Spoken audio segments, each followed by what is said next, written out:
भवसागर नाम का कोई सागर दुनिया में नहीं है। जीवन में आने वाले जो भाव हैं उन्हीं को भवसागर कहा जाता है। सुख का भाव, दुख का भाव, मान का भाव, अपमान का भाव, जय का भाव, पराजय का भाव, लाभ का भाव, हानि का भाव, ये जो भाव हैं, इन भावों से ऊपर उठ जाने का नाम ही भवसागर से पार हो जाना है। और तिलक लगाने के बाद ऊपर अक्षत चावल लगाए जाते हैं। अक्षत चावल, न टूटे हुए चावल, साबुत चावल, पूरे चावल, उनको लगाया जाता है। अक्षत चावल लगाते हुए ये संदेश दिया जाता है कि जैसे ये चावल ओखली में मूसल के प्रहार को सहने के बाद भी टूटा नहीं है, अक्षत रह गया है, ऐसे ही ए मनुष्य तू भी जीवन में आने वाले द्वंद्वों से विचलित मत होना।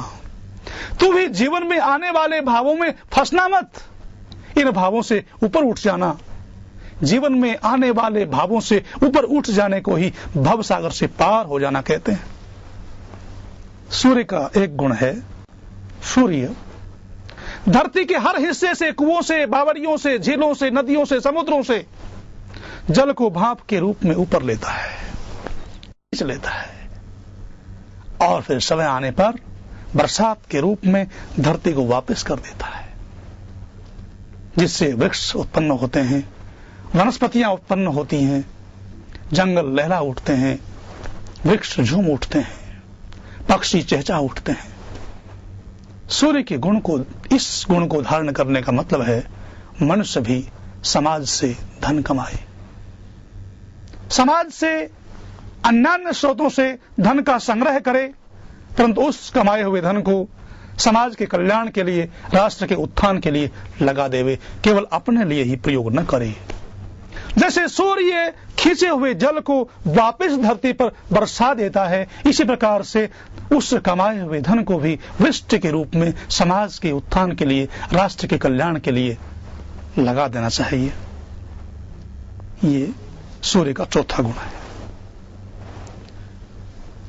सूर्य का पांचवा गुण है, सूर्य की किरणें अपवित्रता का नाश करती हैं।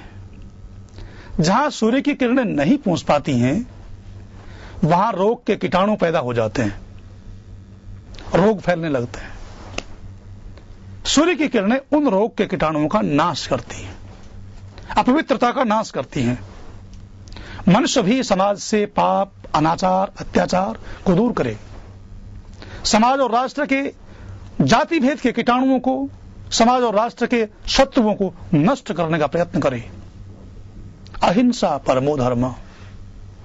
अहिंसा अपने स्थान पर ठीक है, परंतु राष्ट्र पर, समाज पर जब कोई शत्रु आक्रमण करता है, समाज और राष्ट्र पर कोई व्यक्ति अत्याचार करता है, तो उस अत्याचार के सामने झुकना नहीं, उस अत्याचार का मुकाबला करना, अत्याचारी, आतताई, दुष्ट को दंड देना, ये धर्म है।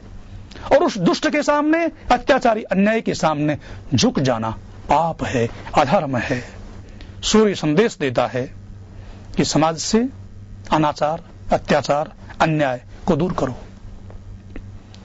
सूर्य का छठा गुण है, सूर्य की किरणें अपवित्रता का नाश करते हुए स्वयं अपवित्र नहीं होती।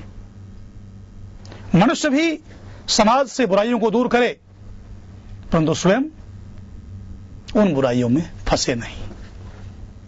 समाज की बुराइयों को दूर करते करते कई लोग स्वयं बुराइयों से युक्त हो जाते हैं, बुराइयों में फंस जाते हैं। सूर्य से प्रेरणा लेते हुए मनुष्य बुराइयों को दूर तो करे, पर उन बुराइयों में स्वयं न फंस जाए।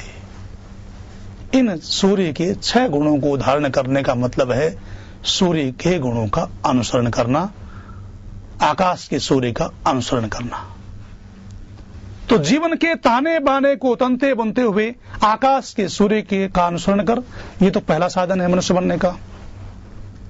मनुष्य बनने का दूसरा साधन बताते हुए वेद कहता है, बुद्धि द्वारा बनाए हुए प्रकाशमान रास्तों की रक्षा कर। बुद्धिमानों ने बुद्धि से रास्तों को बनाया है, मनुष्य तो उनकी रक्षा कर। वे प्रकाशमान रास्ते हैं, बुद्धिमानों द्वारा बनाए हुए रास्ते अंधकारपूर्ण नहीं हैं, उन पर प्रकाश पाया जाता है। जिन पद्धतियों पर बुद्धिमान चले हैं, महापुरुष चले हैं, उन पर चलकर व्यक्ति भटकता नहीं है, व्यक्ति विचलित नहीं होता है। यक्ष ने युधिष्ठिर से पूछा था कि कौन सा रास्ता है। युधिष्ठिर कहते हैं, महाजनो गता ये न सपंथा, जिस रास्ते से महापुरुष गए हैं वही रास्ता है, क्योंकि उस रास्ते पर व्यक्ति चलते हुए भटकता नहीं है।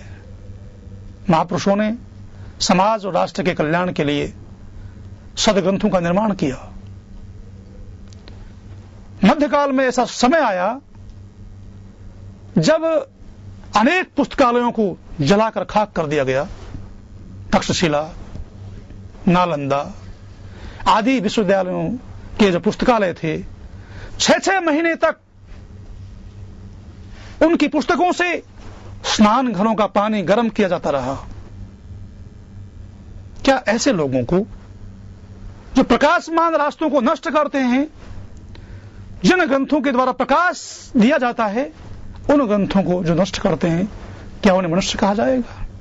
नहीं नहीं, मनुष्य बनने का ये रास्ता नहीं है।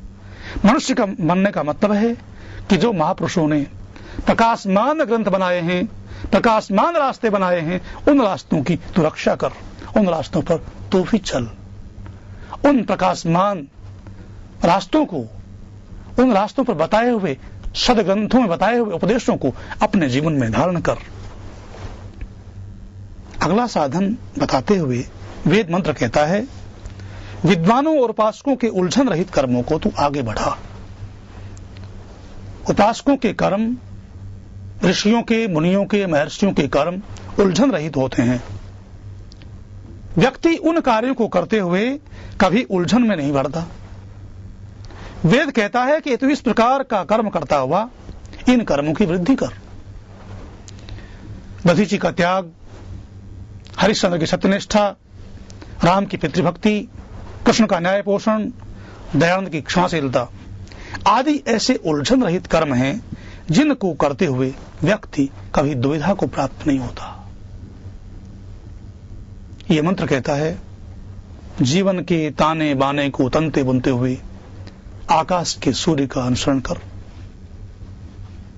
उपासकों के उलझन रहित कर्मों को आगे बढ़ा। बुद्धिमानों द्वारा बनाए हुए प्रकाशमान रास्तों की तो रक्षा कर। मनुष्य बन, और मनुष्य बनकर आगे आने वाले संतान को दिव्य गुणों से युक्त बना। मनुष्य बनना साधारण घटना नहीं है। 2 पैर वाला होने से या 2 हाथों वाला होने से ही कोई मनुष्य नहीं बन जाता। मनुष्य के निर्माण की प्रक्रिया बड़ी जटिल है, बड़ी दीर्घ है। मनुष्य बनने के लिए बहुत लंबे समय तक प्रयास करना होता है, तब कहीं सच्चा मनुष्य बना जाता है। ये साधन वेद बताता है। वेद में बताए हुए इन साधनों को अपने जीवन में ढालोगे तभी मनुष्य बन पाओगे। समश्रुतेन गमेमहि मा श्रुतेन विराधिषि। वेद मंत्र उपदेश यह भी करता है कि मनुष्य अपने जीवन में जो कुछ तुम अच्छा सुनते हो, अच्छा पढ़ते हो, उसको अपने जीवन में धारण करो। केवल पढ़ते हो, केवल सुनते हो, केवल उच्चारण करते हो तो वेद मंत्रों का उच्चारण कितना भी करते जाना, यदि वेद मंत्रों के भाव को अपने जीवन में ढालोगे नहीं, वेद मंत्रों के बताए हुए ज्ञान को अपने जीवन में आचरण नहीं करोगे, उस ज्ञान का कोई लाभ नहीं है। वेद कहता है, स्थाणुरयम भार हारो। बड़ी कठोर बात कहता है वेद।